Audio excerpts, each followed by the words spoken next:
Wannan wuri da kuke gani wuri ne na sarrafa wannan maka da muka nuna muku kamar yadda kuka sani. Kun ga gasu nan yadda ake aikinta.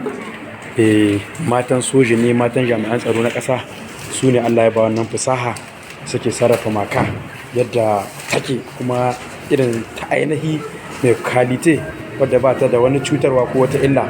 Sabida da kayan masarufi ne na ƙasa wanda muke nomawa a ƙasarmu shine suke amfani da shi su haɗa wannan maka.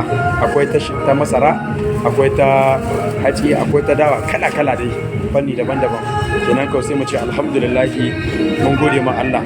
Insha Allahu nan da ɗan lokaci kaɗan ƙasarmu za ta kasance sai dai taimaka ma wata ƙasa da abinci ba dai a ɗauko a kamo ba a ƙasarmu wanda zai cutar da mu. Namu ne na ainihi wanda muka sani tun da yanzu shine muke aiki da shi. Kuna gani gashi nan suna ta kwaɓa ta yadda suke kwaɓa gari ne suna sarrafawa suna yin wannan aiki. Insha Allahu Allah Ubangiji ya ƙara mu basira, Allah ya ƙara ba mu fasaha.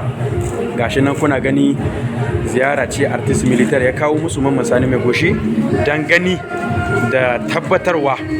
Gashi nan kuma ya gani kuma ya tabbata gaskiya ne, gaskiya ne. Ubangiji Allah ya rika soja mulkin soja duniya ne, mulkin soja duniya ne wallahi. Ka ceto Nijar sosai. Allah da ya biya, Allah ya biya. Kwarai kwarai kwarai.